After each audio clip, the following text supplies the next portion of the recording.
Halo semuanya, Assalamualaikum warahmatullahi wabarakatuh. Balik lagi dengan saya Anwar di Ampat Otomotif. Nah, kalian udah tahu pasti mobil ini adalah mobil leather frame andalan Indonesia yang menjadi mobil pesaing andalan juga daripada Pajero Sport. Nah, informasinya mobil ini akan masuk edisi terbaru yaitu Toyota Fortuner Legender 2800 cc 2800 cc turbocharged diesel engine. Ini tenaganya luar biasa, dan kalau dia udah masuk maka mobil inilah yang menjadi mobil leather frame di kelasnya yang memiliki tenaga dan torsi yang paling besar sepertinya di kelasnya. Kalau sekarang kan yang pegang kalau nggak salah sini Santera. Wow, luar biasa nih mobil. Kalau kita lihat dari tampilannya, ini memang mobil yang sepertinya hanya facelift, nggak berubah secara total karena masih menggunakan basis yang sama sepertinya dengan Toyota Fortuner edisi sebelumnya. Lalu apa saja yang menjadi daya tarik mobil ini? Ini yang akan kita ulas. Nah, di sini kita lihat ya, ada beberapa spesifikasi yang ditampilkan di mobil ini, yaitu 2755 cc atau dibulatkan menjadi 2800 cc, dan tenaganya itu 200 horsepower. 201 horsepower. Kalau nggak salah Pajero itu 180 sekian ya kalau nggak salah. Ini luar biasa. Tenaganya bos, 500 Newton meter. Wadidaw, sebenarnya sih Pajero atau mobil-mobil sekelasnya yang ya kalau di setting ulang, turbonya diganti ya bisa melebihi dari ini, tapi kan ini bawaan pabrik, bos. Nah, 4 silinder, automatic 6 speed. Nah, ini luar biasa ya. Tangki bahan bakarnya muat sampai 80 liter, lala keren. Lalu kemudian 5 pintu, ada 3 baris, 7 seater. Ring velgnya 18 inci, ada yang penggerak 2 roda, ada yang 4x4. Lala, 4x4 bos. Mobil leather frame yang dianggap banci itu yang 4x2 kata orang-orang, bukan kata saya. Yang 4x4 itu mobil leather frame yang benar-benar laki banget. Nah, turning radiusnya 5,8 meter, cukup pendek. Lalu kemudian sistem pengeremannya depan belakang itu udah pakai disc brake atau udah pakai cakram. Nah, untuk panjang basis wheelbase-nya ya kurang lebih 4,75 meter. Lalu kemudian ketinggiannya, lebarnya dan seterusnya ini kalian bisa lihat di spesifikasi yang ada di gambar ini. Menurut saya ini menarik kalau misalkan mobil ini segera masuk dan menjadi salah satu varian yang akan kalian pilih, bosku. Nah, sekarang kita bahas dulu interior sebelum kita tunjukin secara detail mengenai eksteriornya. Interiornya memang nggak berubah banyak daripada edisi Fortuner sebelumnya. Cuman yang menarik di sini adalah mobil ini secara interior menggunakan trim dominan warna hitam, dan ini memang kelihatan keren, dan ini memang kelihatan sangat laki, apalagi kalau misalkan yang 4x4-nya, bosku. Udah pakai touchscreen head unitnya, AC-nya udah pakai digital, dan kalau kita lihat harusnya di sini adalah cruise control, harusnya, bosku. Dan ini panel dashboardnya ya ciri khas daripada mobil Fortuner yang sebelumnya ya udah kayak gitu juga. Transmisi otomatis, sayangnya dia masih pakai manual parking brake. Kenapa nggak pakai ESC? Kalau pakai ESC kan udah ada auto hold-nya.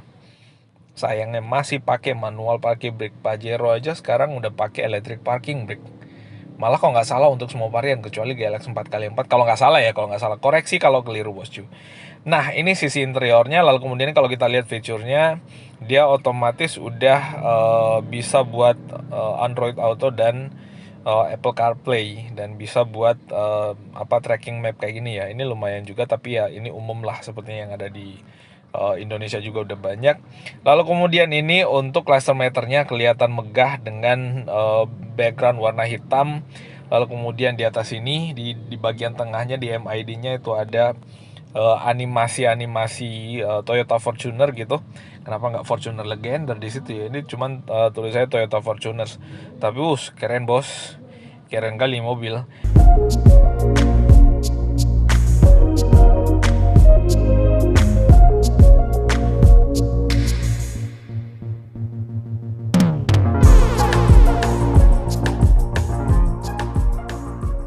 Nah, ini kalau kita lihat transmisinya, dia menggunakan transmisi otomatis dan bisa pakai yang versi manual Triptonic kayak gitu. Nah, ini parking brake-nya, mode berkendara ada eco, ada normal, lalu kemudian ada sport.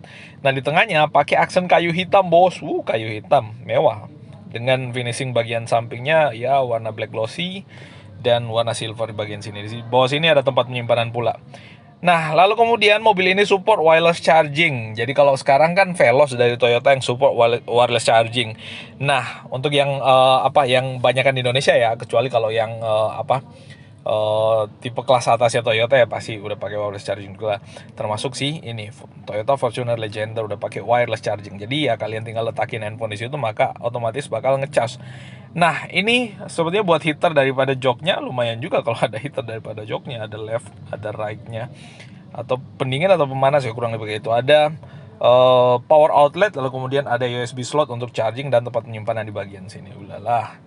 Gimana bos? Nah di bagian baris kedua ada tempat buat charging juga. Sepertinya ada 2 di sini USB, lalu kemudian ada lagi 1 di sini buat USB 2 ampere, 2,1 ampere ya. Cukup cepat lah untuk chargingnya. Dan kalau kita lihat nih materialnya kulit bos, kulit dengan material yang mewah-mewah kayak gitu. Nah di bagian bawah nih kalau kita lihat ya joknya pakai material kulit dengan jahitan asli, bagian tengahnya perforated. Jadi ini tentu nggak panas pada saat kita duduk di situ. Tapi ya kebanyakan mobil-mobil yang sekelasnya juga udah pakai jok dengan material yang sama. Nah ini kalau kita lihat ya joknya, nah ini bisa meredam panas ke dalam ya harusnya. Kalau ada pendinginnya juga oke sih, tapi kalau kita lihat tadi ada blower ya harusnya bisa support untuk pendingin dan pemanas juga bos. Gimana menurut kalian mobil ini? Keren nggak bos? Nah di sini ada slot-slot, nanti kita tunjukin lagi. Mudah-mudahan bisa kita lihat. Nah ini adalah gambaran sisi safety daripada mobil ini, mana mobil ini udah pakai 6 harusnya ya. Jadi masing-masing di seat kiri kanan depan itu ada safety belt, bukan safety belt, ada airbag sorry. Lalu kemudian penumpang kiri kanan depan ada airbag, dan di samping juga ada airbag kiri kanan memanjang nyampe ke belakang. Nah ini kalau kita lihat joknya yang baris kedua ini bisa diatur buat maju mundur sepertinya, kelihatan dari sini dan kelihatan di bawah sini. Lalu kemudian bisa buat reclining dan tentu bisa buat dilipat untuk mengakses jok bagian belakang. Nah di bagian tengah sini ada armrestnya dengan cup holder, dan untuk baris keduanya dia ada 3 headrest yang bisa diatur buat naik turunnya. Mantep bos buat keluarga, dan mantep buat dipakai off-road apalagi yang 4x4. Ulala, 4x4 bos, mobil laki banget. Nah ini mobil juga udah pakai Hill Start Assist ya, HSA. Dimana pada saat berhenti di tanjakan kita tinggal nginjek gas saja, nggak perlu mobil yang mundur dulu. Dan mobil ini tetap mempertahankan basisnya yang menggunakan basis leather frame. Mantap. Dan informasinya bos, mobil ini akan segera masuk ke Indonesia ya. Jadi kalau kalian mau beli Toyota Fortuner, mikir-mikir dulu bos. Mending sekalian tunggu versi yang ini masuk biar kalian dapat pilihan yang lebih banyak. Apakah nanti kalian membeli yang ini atau membeli yang versi ada sekarang, yaitu Toyota Fortuner GR Sport. Bukan GR Fortuner ya, tapi Fortuner GR. Kayak Yaris GR dan GR Yaris itu ternyata sangat beda. Nah, ada stability controlnya, ada braking pointnya, lalu kemudian nah ini stability controlnya, vehicle stability control yang tentu menjadi fitur safety standar yang sekarang sudah kebanyakan ada di Indonesia juga. Nah, inilah tampang daripada si Toyota Fortuner Legender. Memang secara tampang mobil ini nggak begitu banyak berubah karena masih menggunakan basis yang sama seperti yang saya sampaikan di awal tadi dengan Fortuner sebelumnya. Cuman di bagian sininya saya kok rada-rada lebih suka Fortuner yang TRD atau yang GR ya. Itu kelihatan lebih galak dan kelihatan lebih sporty. Kalau ini kan ya garis-garisnya kayak gini sih, tapi ya balik ke selera ya. Kalau saya sih lebih suka yang TRD Sportivo atau yang GR Sport sekarang. Tapi menurut saya ini oke juga. Nah ini kalau kita lihat ya velgnya tadi disebutin 18 inci, lalu kemudian ada side stepnya, front ada garnish warna silver, lalu kemudian grillnya warna black glossy harusnya, lalu kemudian di sini black glossy semua untuk lips atau garis-garisnya di situ. Nah ini kalau kita lihat ada kamera depannya, ada kamera sampingnya, harusnya mobil ini support buat 360 camera. Seperti ini kamera samping juga. Nah mobil ini menggunakan warna dual tone ya, bagian atasnya warna hitam sampai ke rooftopnya, lalu kemudian bagian bawah warna putih. Jadi kalau malam mobil ini kelihatan kayak cuman sepotong yang jalan, cuman bagian bawahnya aja. Ada side stepnya, tentu ya ini mobil leather frame, kalau nggak ada side stepnya susah buat naiknya. Handle pintunya dibuat warna hitam bos. Di atas ada roof rail juga, tinggal dipasangin roof rack, maka mobil ini menjadi sangat laki-laki. Nah dari belakang kayak gini, di sini ada reflektor yang bagian bawah harusnya ada fog lampnya juga. Lalu kemudian rear undergarnish-nya dia dibuat warna hitam. Di sini warna hitam juga tulisan Fortuner. Lalu kemudian di atas ada high mount soft lamp, pakai shark fin antena. Lalu kemudian ini ada ala-ala ala-ala lubang, tapi harusnya sih nggak ada lubangnya sampai ke dalam ya. Nah, kayak gitu bos. Ini luar biasa kerennya bos. Nah, selanjutnya kita lihat lebih detail lagi. Jadi kalau kalian dengar-dengar teriakan ya, di sini kita lagi nobar sebenarnya. Nobar buat Indonesia lawan Thailand ya. Semoga Indonesianya menang dan jadi juara AFF. Dan ya Indonesia membanggakan timnas Indonesia membuat kita bangga lah intinya. Ya kita lanjut ngapain bahas bola ya. Nah, ini lampunya bos, keren. Nah, informasinya sih DRL-nya ini bakal nyala terus ya sepanjang hari, dan ini membuat mata daripada mobil ini sepanjang dipakai itu seolah-olah was-was terus, bukan was ya, waspada terus, hidup terus, aktif terus. Jadi fokus menatap ke depan. Wah, keren nggak? Keren mobilnya ya.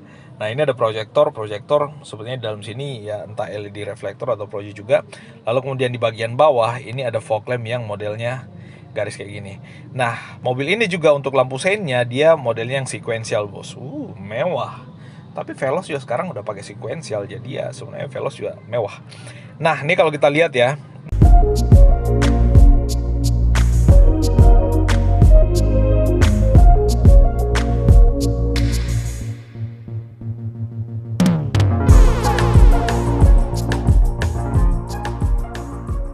Di sini nggak ada kelihatan kameranya, harusnya sih ada kalau memang mobil ini support buat 360 kamera. Lalu kemudian ini buat warna black glossy, keren sih warna black glossy perpaduan dengan warna putih. Maco bling bling mewah. Nah, kelihatan di sini Pro G2, di bagian dalam LED reflektor, di bagian bawah sini ada fog lamp ya. Berarti yang tadi paling bawah itu adalah lampu seinnya. Nih lampu seinnya. Sequential bos, dan itu mantap. Nah, dia pakai apa tadi jelas keterangannya sharp and slick grill with catamaran style front bumper ya, kayak gitulah bahasanya. Nah, velgnya 18 inci pakai ban Bristol Dueler, pakai yang HT bos, bukan pakai yang AT sih, harusnya sih pakai AT lebih keren. Nah, 6 baut pastinya. Lalu kemudian sistem pengeremannya tadi udah jelaskan, depan belakang udah pakai disc brake, jadi lebih pakem lagi pengeremannya.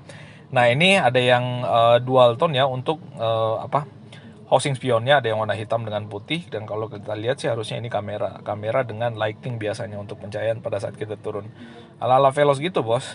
Nah, di bagian atasnya warna hitam untuk atapnya, dan ini roof railnya dia dibuat warna silver, mirip-mirip roof railnya Pajero yang ketanam kayak gitu ya.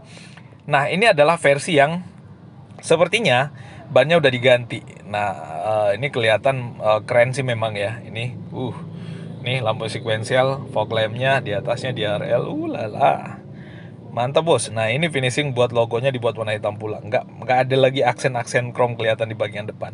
Nggak ada aksen mewah. Saya nggak suka aksen mewah misalkan. Saya mau yang garang, yang laki, yang seram gitu. Jadi ya dibuat warna hitam. Nah, velgnya kalau dibuat standar kayak gini sini luar biasa daripada yang tadi. Yang tadi tuh velgnya kayak gini bos, menurut kalian gimana? Ini ya terlalu biasa. Coba deh velgnya dibuat kayak gini. Nah, ini dari sisi belakang kelihatan kayak tadi. Ini rear undergarnish-nya dibuat black glossy, lalu kemudian reflektor dan yang lainnya. Nah, lampunya menyala kayak gini ya, kurang lebih sama dengan sebelumnya. Logo Toyota di belakang dibuat warna hitam, Fortuner dibuat warna hitam, dan dia dual tone untuk spoiler atasnya, termasuk di situ ada high mount soft lamp-nya. Nah, ini versi depannya nih kelihatan ya. Dari sini kalau ini buat warna hitam, sedikit warna silver bagian sini, dan memang kelihatan garang kalau kita lihat dari sini. Tapi sekali lagi saya kok lebih suka tampilan daripada si Fortuner TRD atau GR Sport daripada yang ini ya. Nah, ini velgnya bos. Kalau kayak gini velgnya sih mewah ini. Cuman kalau kita lihat ini velgnya pakai yang aftermarket untuk yang ini. Nah, di sini ada tulisan Fortunernya, ada side skirtnya warna putih dengan warna hitam glossy. Nah, kelihatan dari sini Fortuner. Cuman bagian sedikit di bagian bawah, tapi sebenarnya side skirtnya dia ukurannya cukup besar. Nah, ini bos velgnya. Garang kalau velgnya kayak ini bos. Aneh kan standar kayak gini, cuman kalau kita lihat yang nggak ada logo Toyota di bagian tengah, jadi ya bukan velg standarnya. Nah, depan juga kayak ini. Wadidaw, menurut kalian gimana nih mobil bos? kalian bakal beli Fortuner sekarang atau nunggu yang ini? Silahkan tuliskan di kolom komentar yang ada di bawah. Nah, itu bosku yang bisa kita update kali ini tentang si Fortuner Legender ini. Semoga ini menjadi informasi tambahan buat kalian yang menunggu atau ingin memiliki Toyota Fortuner. Terima kasih atas atensinya. Buat kalian yang baru ketemu, jangan lupa subscribe, gambar jempol ke atas, dan video ini bagikan kemana-mana melalui sosial media kalian. Dan tuliskan sesuatu, tinggalkan sesuatu di kolom komentar yang ada di bawah. Makasih sekali lagi, dan Assalamualaikum warahmatullahi wabarakatuh.